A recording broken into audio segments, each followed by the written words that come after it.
Shri Sachidananda Sadhguru Sainath Maharaj key జై.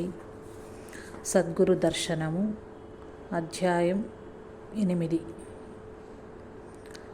ఆత్మావతరణము. రచన Shri are Sarath బాబు. నిజమైన మహాత్ముని జీవితము, వారి ద్వారా జరిగే లోకహిత కార్యము కూడా నిత్య సత్యాలే. వాటికి ఆది అంతం రెండూ ఉండవు. అయినా తమిళనాడులోని తిరుచ్చలి గ్రామంలో మదురై దగ్గర 29 డిసెంబర్ 1879 తేదీన అలగమళ్ సుందరం అయ్యార్ దంపతులకు భగవాన్ రమణ మహర్షి జన్మించగానే ఆత్మావతరణము అనే అద్భుత చరిత్ర ప్రారంభమైంది. ఆ శిశువుకు వారు వెంకటరామన్ అని నామకరణం చేశారు. వెంకటరామన్ చిన్నతనములో ఏ అసాధారణ ప్రజ్ఞలు వ్యక్తమయ్యేవి కావు. మామూలుగా అందరి పిల్లల్లాగానే చదువులో కంటే ఆటల్లో ఉత్సాహం ఎక్కువ. అయితే వెంకటరామన్లో చెప్పుకోదగ్గ 2 విశేషాలుండేవి. ఆయన నిద్ర ఒక విశేషం. ఆయన ఎంత గాఢంగా నిద్రపోయేవారంటే ఆయన నిద్ర లేపటం ఎవరికి వీలయ్యేది కాదు. చివరకు బలంగా కొట్టినా తన్నినా ఏం లాభం ఉండేది కాదు. ఇంకో చిత్రమైన సంగతి ఏమంటే, చిన్నతనము నుంచి ఎందుకో ఏమిటో అరుణాచలం పేరు వింటే చాలు ఏదో అనిర్వచనీయమైన ప్రేమ భావోద్రేకాలతో శరీరం గగుర్పొడిచేది. తనలో చిత్రమైన అనుభూతిని, ఆత్మీయతను రేకెత్తించే అరుణాచలాన్ని గురించి నిజానికి ఆయనకి ఏమీ తెలియదు. ఒక రోజున పెరియ పురాణం, నాయనార్లు అని పిలువబడేది 6 శైవ మహాత్ముల చరిత్ర అనే పుస్తకం అనాయాచితంగా ఆయన చేతికి అందింది. ఆ విషయాన్ని గురించి శ్రీ భగవానే ఒకసారి నాలో భక్తి భావాన్ని మొట్టమొదటిసారిగా మేల్కొల్పింది ఆ గ్రంథమే. పెరియ పురాణం చదవక ముందు దేవాలయంలో గల ఆ 63 మహాత్ముల విగ్రహాలు కేవలం రాతి బొమ్మలు మాత్రమే. అయితే ఈ పెరియ పురాణం చదివిన తరువాత ఆ విగ్రహాలే నాలో ఏదో నూతన ప్రేరణ కలిగించేవి అన్నారు.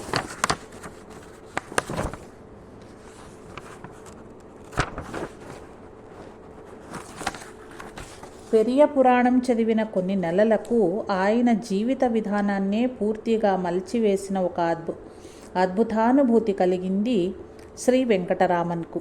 1896 జూలైలో ఒక రోజున మదురైలోని వారింట్లో మేడ మీద గదిలో ఒక్కడే చాలా హాయిగా విశ్రాంతిగా పడుకుని ఉన్న వెంకటరామన్కు హఠాత్తుగా తాను కొద్ది క్షణాల్లోనే మరణించబోతున్నానని, తాను ఇంకా లేకుండా పోతాననే, తాను మామూలుగానే ఉన్నట్లు, తనకేం కానట్లు బయటకు కనిపించటానికి ఎంత ప్రయత్నిస్తున్నా ఆయనలోని మార్పు ఎంత కొట్టి వచ్చినట్లు ఉందంటే అలా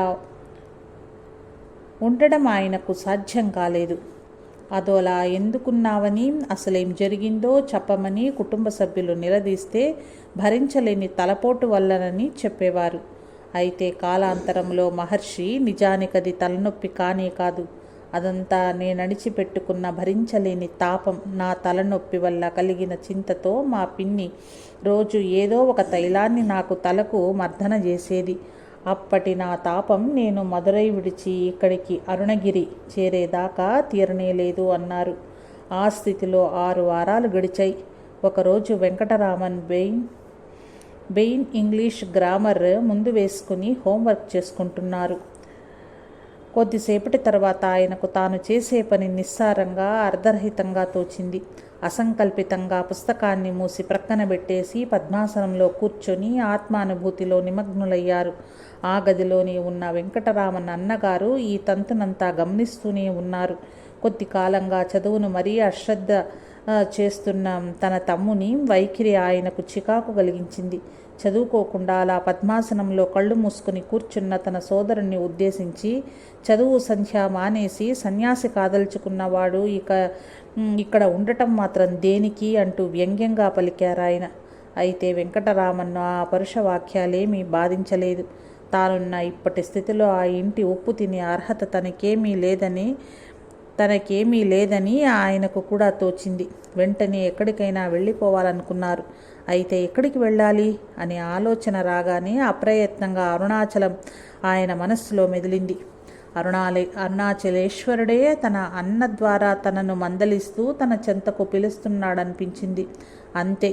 ఆపై ఒక్క క్షణం కూడా ఆయన ఆగలేదు. వెంటనే లేచి అన్నగారి పెట్టెలో నుంచి 5 రూపాయలు తీసుకుని తనను వెతకనవసరం లేదని క్లుప్తంగా ఒక చీటీపై 2 ముక్కలు రాసిపెట్టి అరుణాచలానికి బయలుదేరారు. చిత్రం ఏమిటంటే ఆయనకు తెలియకుండానే యదాహరేవ విరజిత్ తథాహవరేవ ప్రవరజేత్. వైరాగ్యం కలిగిన వెంటనే సర్వాన్ని తక్షణం పరిత్యజించు అని పలికిన శృతి వాక్యం ఆయన పట్ల అక్షరాల నిజమైంది. 17 సంవత్సరాల యువకుడైన వెంకటరామన్కు ఒక్క తలుపుతోనే మైమరిపించే అరుణాచలం విశాల భారతావనిలో ఎక్కడుందో కూడా తెలియదు. ఒక పాత అట్లాస్లో ఆయన అరుణాచలానికి పోయే మార్గాన్ని గుర్తించి పొరపాటు వల్ల మరో ఊరికి పోయే రైలెక్కి కూర్చున్నారు.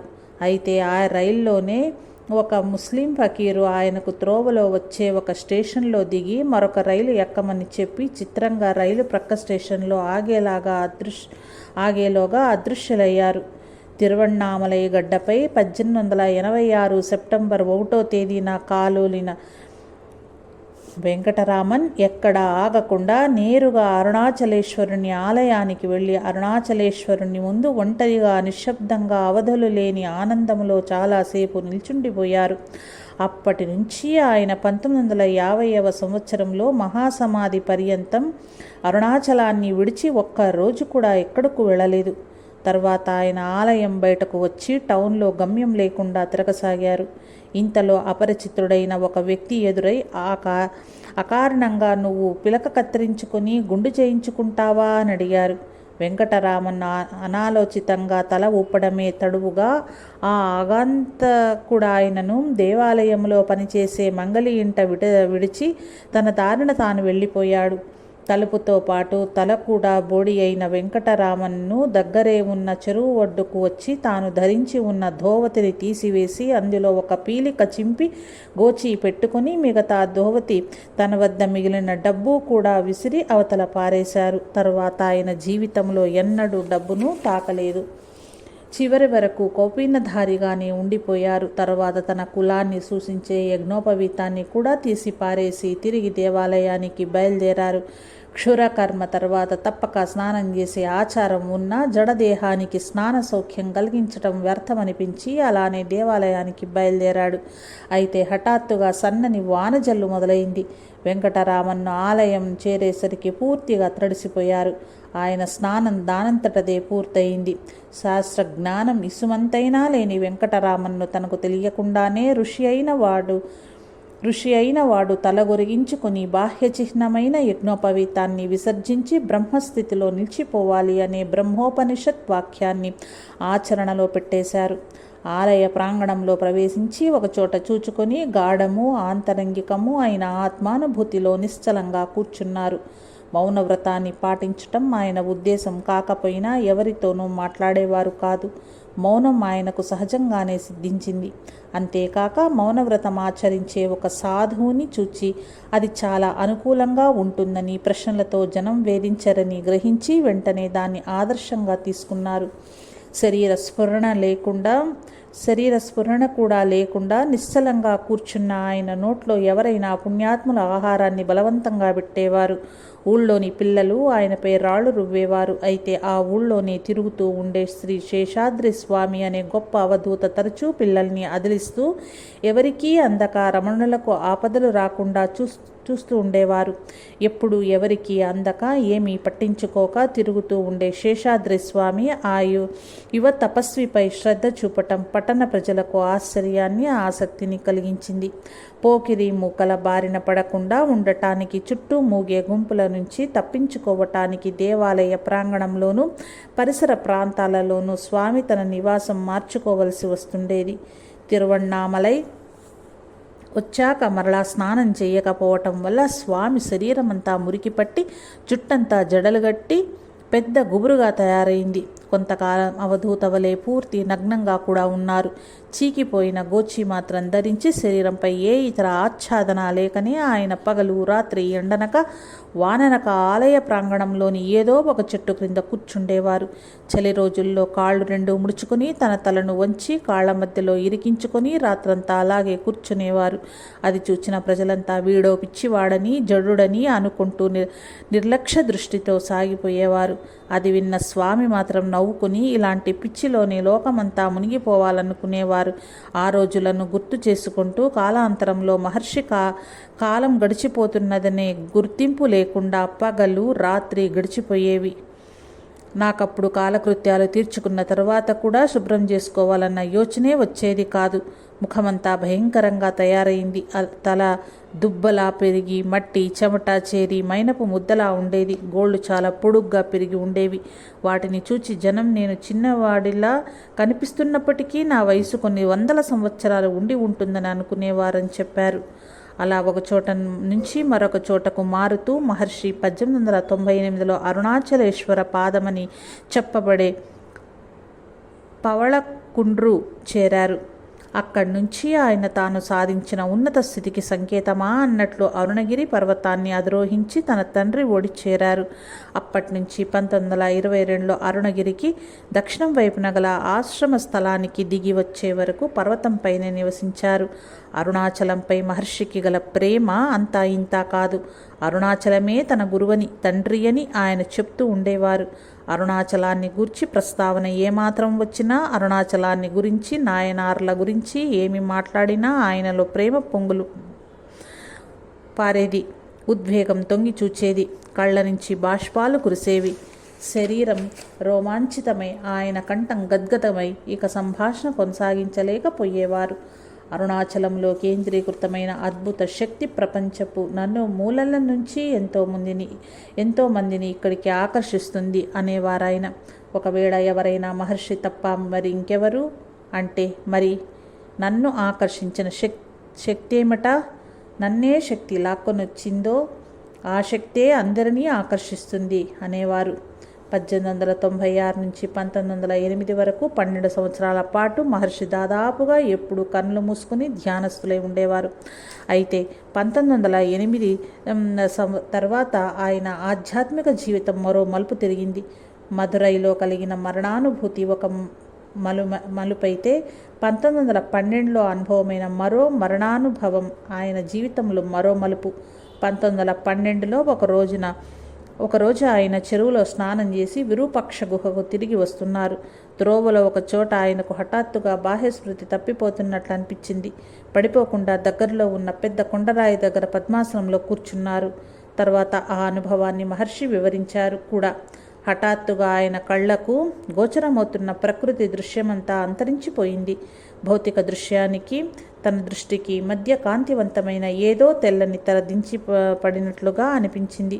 రక్త ప్రవాహము, శ్వాస నిలిచిపోయాయి. చర్మం పాలిపోయి మృత్యుకళ వచ్చేసింది. గుండె కొట్టుకోవటం మానేసింది. అయినా పద్మాసనంలో గల శరీరం ప్రక్కకు ఒరగక స్థిరంగానే ఉంది. అప్పుడు మహర్షి చెంతనే ఉన్న వాసుదేవ శాస్త్రి గారు మహర్షి హఠాత్మరణంతో భీతి చెంది మహర్షిని కౌగలించుకుని పెద్దగా దుఃఖించసాగారు. తర్వాత అప్పటి అనుభవాన్ని గురించి చెప్తూ మహర్షి అంతసేపు కుడివైపున గల ఆధ్యాత్మ హృదయం పనిచేస్తూనే ఉన్నట్లు నాకు తెలుస్తూనే ఉంది. ఆ స్థితిలో 15-20 నిమిషాలు గడిచాక హఠాత్తుగా ఆకాశంలో దూసుకుపోయే రాకెట్లాగా ఏదో శక్తి కుడివైపు నుంచి ఎడం వైపుకు దూసుకుపోయింది. వెంటనే రక్తం అతి వేగంగా ప్రవహించనారంభించింది. ఒళ్లంతా చెమటలు ఒట్టాయి. వెంటనే ఇంతకు ముందు అణిగిపోయిన శారీరక క్రియలన్నీ ముందు కంటే వేగంగానూ శక్తివంతంగానూ జరుగుతున్నట్టు తోచింది. చర్మ కాంతి మొదలగు లక్షణాలన్నీ యథాస్థితికి వచ్చాయి. మరలా జీవకళ తొణికిసలాడింది. నేను కన్నులు తెరిచి వెళ్దామనుకున్నాను. మరే ఆటంకమూ లేక మేము విరూపాక్ష గుహకు చేరుకున్నాము. నా జీవితంలో రక్త ప్రసారము, గుండె కొట్టుకోవటము ఆగిపోయిన సంఘటన అదొక్కటే అన్నారు. ఈ అనుభవాన్ని గురించి యోగ పరిభాషలో మహర్షిలా వివరించారు. యోగి యొక్క కుండలిని శక్తి మేల్కొన్నప్పుడు మూలాధారం నుంచి పరనాడి సుషుమ్న ద్వారా సహస్రాస్త్రం చేరుకుంటుంది. మరలా అక్కడి నుంచి ఛాతికి దిగువగా కుడివైపున ఉండే హృదయ గ్రంథికి దిగి వస్తుంది. నిర్వికల్ప సమాధిలో హృదయ గ్రంథి విచ్చుకొని మరలా ముకుళించుకుని పోతుంది. సమాధి సహజమైనప్పుడు అది శాశ్వతంగా నాశనమవుతుంది. మహర్షి చెప్పిన ఈ వివరణ శాస్త్రంలో చెప్పబడిన వివరణకు సరిగా సరిపోతుంది. మహర్షికి రెండవసారి కలిగిన మరణానుభూతి 1896లో శ్రీ షిరిడి సాయిబాబా వారు 3 రోజుల పాటు నిర్జీవమై మరలా తిరిగి సజీవులై సంఘటనను గుర్తుకు తెస్తుంది. అయితే సాయిబాబా తనలా 3 రోజుల తర్వాత తిరిగి వస్తానని ముందే చెప్పారు. మహర్షి చెప్పలేదు. శ్రీ రామకృష్ణ పరమహంస కూడా మానవులను ఉద్ధరించటానికి అవతరించే ఈశ్వర కోటికి చెందిన వారికి మాత్రమే హృదయ గ్రంథి పూర్తిగా నాశనమైన తరువాత దేహంలో ఎల్ల వేళలా స్పందన మేల్కొల్పి ఉంచటం సాధ్యం. మామూలు యోగులకది అసాధ్యమన్నారు. వింతలోకెల్లా వింత ఏమిటంటే మహర్షి ఛాతి క్రింద కుడివైపున సృజిస్తే ఆయన హృదయ స్పందన ఇతరులకు కూడా స్పష్టంగా తెలిసేది. విశ్వనాథ అయ్యర్ గారు, నారాయణ రెడ్డి గారు తమ చేతులను మహర్షి ఛాతిపై ఉంచి మహర్షికి హృదయ స్పందన కుడివైపే కలుగుతుందని గుర్తించారు. తర్వాత చాలాసార్లు మహర్షి కూడా ఆ విషయాన్ని ధృవీకరించారు. మహర్షిలోని దివ్యత్వాన్ని అందరూ మానవులు అంతటి మేధా సంపత్తితోనూ గుర్తించలేకపోయినా జంతువులు తమ సహజ ప్రేరణతో గుర్తించగలిగేవి. మహర్షి సన్నిధిలో ఎంతో అద్భుతమైన మానవ ప్రజ్ఞతో మెలిగిన లక్ష్మి అనే ఆవు సంగతి ప్రసిద్ధమే. ఏదైనా విపత్తు వచ్చినా, కలహాలు వచ్చినా అడవిలోని కోతులు సైతం తీర్పు కోసం, ఊరట కోసం మహర్షిని ఆశ్రయించేవి. ప్రసాద సమయంలో ఆ అడవి కోతులు అసంఖ్యాకంగా వాటికై అవే ఒకదాని వెనుక వరుసగా వచ్చి మహర్షి చేతి గుండా ప్రసాదాన్ని అందుకుంటుంటే ఆ దృశ్యం దేవతలకు కూడా కన్నుల పండుగగా కనిపించేలా ఉండేది. క్రూర జంతువులైన పులులు, చిరుత పులులు, త్రాచులు కూడా ఆయన ఆజ్ఞను పాటించేవి. మహర్షి తల్లి అలగమ్మాళ్ మృత్యుశయ్యపై ఉన్నప్పుడు మహర్షి ఆమెపై దృష్టి నిగిడ్చి తమ కుడి చేతిని ఆమె తలపై, ఎడమ చేతిని ఆమె ఛాతిపై ఉంచి ఆమె అంతిమ శ్వాస విడిచే వరకు అలానే ఉన్నారు. మహర్షి స్పర్శతో ఆమెలో ఉత్పన్నమైన యోగ శక్తి ఆమె హృదయాన్ని పునీతం చేసి ఆమెకు జన్మరాహిత్యం ప్రసాదించింది. ఆమె శ్వాస ఆగిపోగానే అక్కడి నుంచి లేచి, ఇప్పుడు ఇంకా ఏ చింత లేదు, రండి భోంచేద్దామన్నారు సంతోషంగా. మహర్షి తల్లి శరీరాన్ని అరుణగిరి దక్షిణ పాదంలో సమాధి చేశారు. ఆ సమయంలో అంత్యక్రియలకు అవసరమైన పరిశుభ్రమైన నీరు సమయానికి లభించకపోవటంతో మహర్షి అక్కడే ఒక చోటను నిలిచి మట్టి తోడారు. అత్యాశ్చర్యకరంగా అక్కడి నుంచి నీరు ప్రవహించాయి. ఆ తీర్థాన్ని భక్తులు అఘశమన తీర్థమని లేక శ్రీ రమణ తీర్థమని అంటారు. బహుశా పవిత్రమైన అరుణగిరి నుంచి ప్రవహించే అత్యంత పవిత్రమైన జీవన స్రవంతికది సంకేతం కాబోలు. మహర్షి దర్శనానికై తప్పిస్తూ పర్వతాన్ని అధిరోహించే సామర్థ్యం లేని భక్తులకు సులభంగా తమ దర్శనం ప్రసాదించటం కోసం భక్త సులభుడైన మహర్షే కొండదిగి వచ్చారని భక్తుల విశ్వాసం. మహర్షి కొండ దిగి వచ్చి పాలితీర్థం వద్ద స్థిరపడిన నాటి నుంచి ఆయన స్వీయ జీవితం ముగిసిందని చెప్పాలి. ఆయన ఎప్పుడూ పని చేస్తూనే ఉండేవారు. వంట చేయటం, పాత్రలు శుభ్రపరచటం, పిండి రుబ్బటం, కూరలు తరగటం, విస్తళ్ళు కుడుతూ, కట్టెలు కొడుతూ ఉండటం, ఇలా ఏదో ఒక పని చేస్తూనే ఉండేవారు.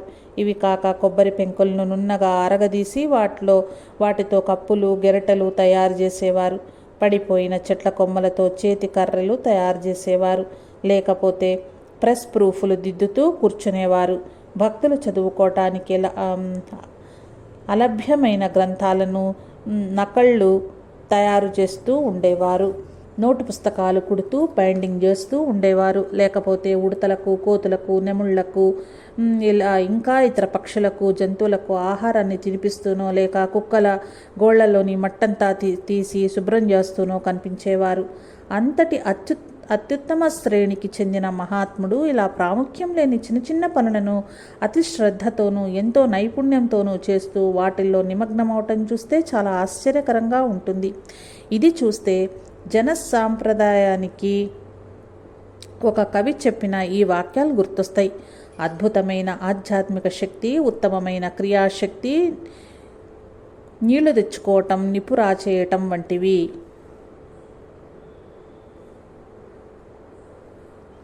మహర్షి ఉపదేశించే పద్ధతి ఇతర మహాత్ముల సాంప్రదాయాన్ని అనుసరించే ఉండేది.